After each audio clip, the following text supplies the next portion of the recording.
जय हिंद दोस्तों, कैसे हो आप सब लोग। And I hope all are well. And preparation तो अच्छी चल ही रही होगी डेफिनेटली। इस बार रिकमेंड होना ही होना है भाइयों।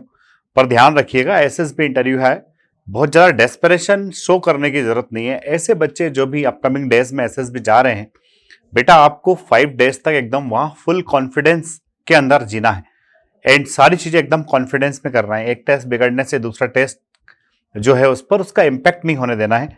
और साथ ही साथ जो है कॉन्फिडेंस में तो रहना है पर झूठ नहीं बोलना है। तो ये अगर बात आप मान करके चलो, डेफिनेटली जो है आपके एसएसबी के अंदर आप कुछ मुकाम हासिल करके आओगे। आइए अब आज का पीपीएनडीटी सेशन स्टार्ट करते हैं। पिक्चर बड़ा सिंपल है। इस पिक्चर को अगर हम ध्यान से देखें दोस्तों, तो यहाँ पर है ना हमको एक क्राउड दिख रहा है। एंड ये जो क्राउड दिख रहा है ना दोस्तों, ये हमको एकदम ऑर्गेनाइज्ड क्राउड दिख रहा है। ऐसी भीड़ नहीं है जो अनऑर्गेनाइज्ड है। यहाँ पर भी हम देखें तो कहीं ना कहीं लोग क्यू में खड़े हैं और इधर भी उसी तरह से लोग लाइंस में खड़े हुए हैं। साथ ही यहां पर हम देखें तो हमको बैकग्राउंड में एक बिल्डिंग सा दिख रहा है, अच्छा स्ट्रक्चर्ड बिल्डिंग दिख रही है।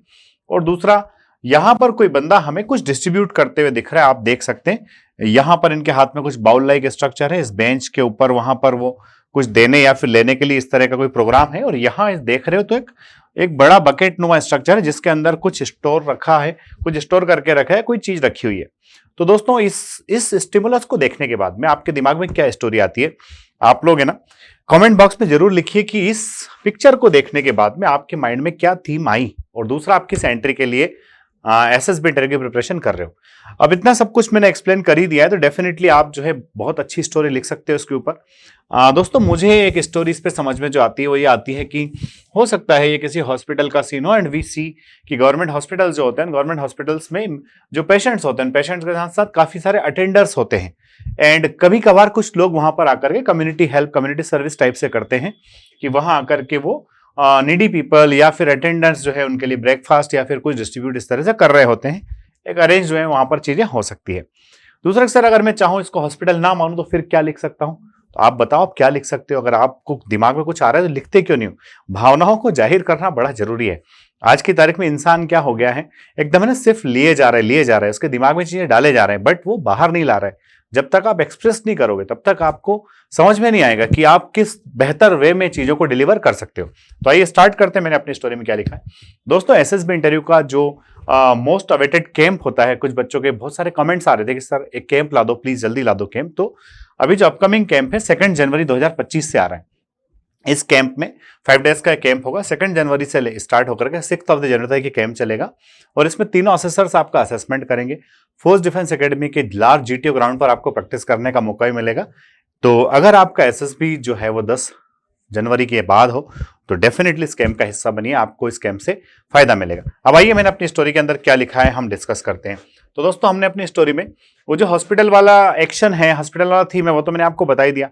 अगर आप चाहोगे तो उसके ऊपर तो आप अपना जो है स्टोरी अच्छे से बना ही सकते हो। पर उसके अलावा क्या हो सकता है मैंने अपनी स्टोरी के अंदर लिखा है। मैंने एक नया थीम थोड़ा सा ब्रॉड वे में सोचा है।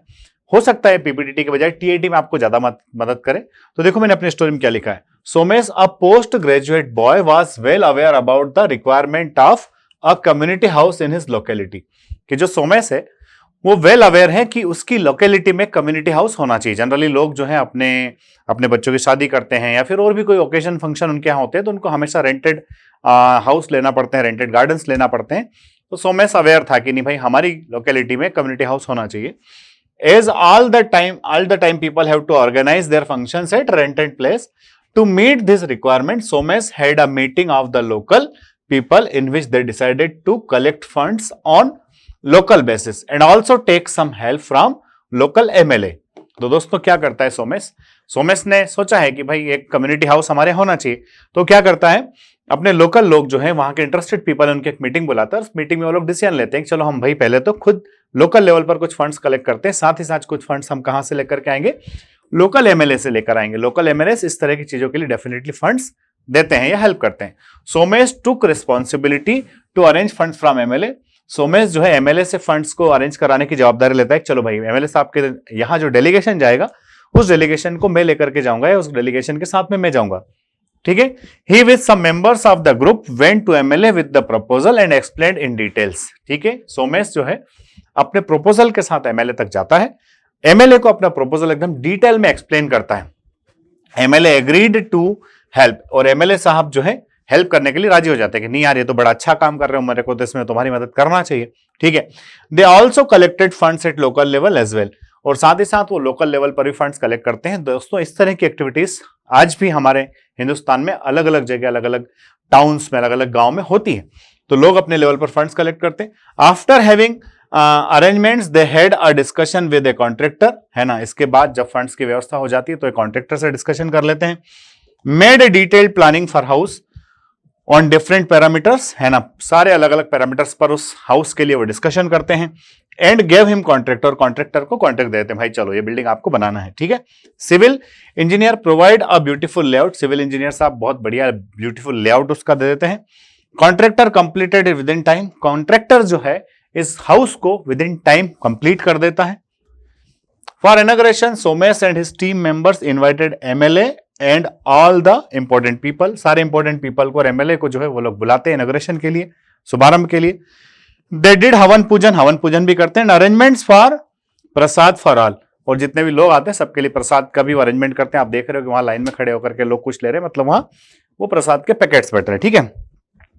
Who came, everyone was happy with new building and appreciated the teams efforts, और उस जो इनॉग्रेशन था, वो जो नई बिल्डिंग बनी थी उसको लेकर के सब लोग एकदम खुश थे, अरे वाह ये बहुत बड़ा अचीवमेंट हमारे लिए हो गया। और सब जो है उस टीम को अप्रिशिएट कर रहे थे कि वाह आप लोगों ने इनिशिएटिव लेकर के इतना बड़ा कामकाज यहां पर करवा दिया। तो दोस्तों एक आपका विजन होता है, आप एक चीजें होती है, आप अपने इमेजिनरी वे से कई सारे काम करा सकते हैं।